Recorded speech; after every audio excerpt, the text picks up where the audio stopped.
We have a 1934 Packard 8. Let's find out.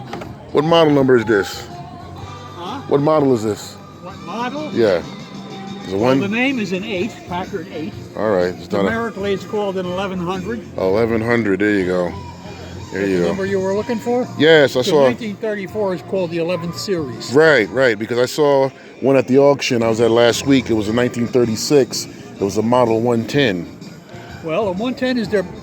Couldn't have been a 36. 110 came out in 37. Okay, 110. 110 was the cheap, bottom of the line, little Right. 6-cylinder car to try and survive the That's, Depression with. it was a 1940. That's what it was. 1940 Okay, yep, 110. All right. And then what about the? And a 120 was almost the same body, still an inexpensive car, but with a little 8. Right. And then above that were the two senior cars. They were 160 and 180. Okay.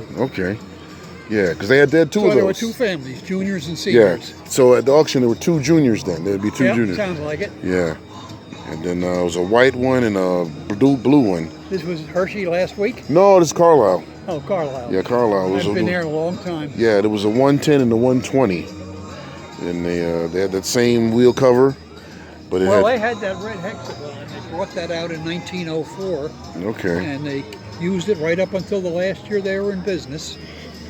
And the other thing they never changed was this funny little profile. Right. See it there, see it here? Yeah. See it here? Yeah. Yeah, that was another trademark that they kept forever.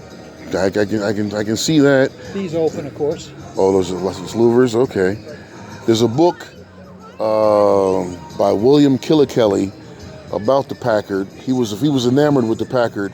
It just came out. It's a coffee table book. Okay. Whose name I can't remember, but he did a presentation in Manhattan on Tuesday at the public library over there. Okay. And he uses a Packard as his cover photo. I have most of all of the original Packard books, but his name I haven't heard of. Yeah, Killikelly. It's Killikey. The big, massive book about Packard was published by the Automobile Quarterly. Okay. About 25, 30 years ago. All right. It's about a 2,000 page. Okay, all right. And then, but his book just came out. It's self-published. He says you can go on Amazon, but he doesn't get a cut if you go on Amazon. So, but that's why I tell you his last name so you can look it up. Because you'll see it because he has a 34 Packard Roadster on the cover of the book. Okay. And he had a presentation in Manhattan on Tuesday. 34 was a neat year. Actually, their first car was 1899. Yeah, okay. Still exists. All right. Other than 1899, the highest survival rate of all the years they were in business was 1934. Oh, okay. And 33 just behind it. Because it was kind of the last years of a absolutely vertical radiator. Mm-hmm. The last years of really pre-streamlining. Wow. So you got vents here for the V8, right? These are manual. They're manual, yep. Winter you close them all. Oh, Summer, okay. on a hot day you open them all. So that's a cast iron block then, okay. That's aluminum. No aluminum? Well, the crankcase is aluminum. The bores are cast iron. So the lower crankcase is all aluminum. All right. But the bores themselves, which is a separate piece, is cast iron. Now, did they come with a supercharger or not this early? Packard never did a supercharger. No? Production-wise. All right. They did on their aircraft engines. All right, because I saw one, But not on cars. and when at least it's a Packard 8, but then when I looked it up, it's like one was a Super 8. So. That's just a bigger displacement. Ah, Bigger block. all right, okay. I thought it was a Super. Okay, great. So they were 8, Super 8, and 12. Wow. All right, that's great. A straight 8, and it's got like a magneto, or no? It's got What are you looking at? Well, I thought these had a magneto as a Generator, driven by a timing chain. Oh yeah, okay. Automatic choke. All right, automatic. Okay. So was it a distributor? No distributor. Top of the cylinder head. Oh, I see it over there behind that. It's behind the air cleaner. Yep. Oh, okay. Wow, okay. Now the 110 and the 120 engines are much more modern. They're one-piece cast iron. Okay. On them, the distributor comes up on the far side of the engine. That's what I was thinking. And at Okay. the opposite end is always the oil pump. Right.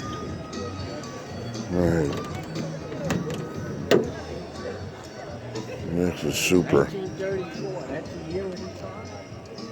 1934 Packard 8 sedan.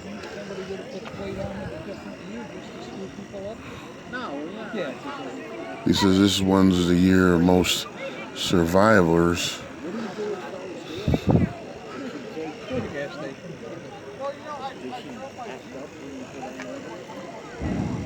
It's a little tough on valves.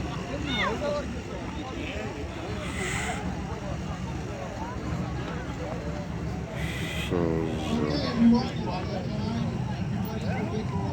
Packard 8.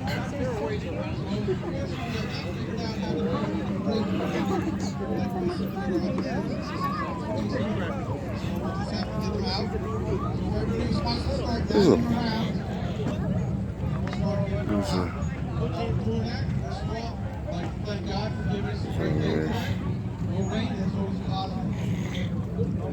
As you know, one of the sponsors of the shows are American Legion, so I want to thank all the veterans here and giving us the freedom to have shows like this. We really appreciate your service. Thank you. I want to thank our sponsors. I don't think I'll be able. Insurance, Teterboro Chrysler, Jeep, and Doyle's Automotive for sponsoring the show, making this possible.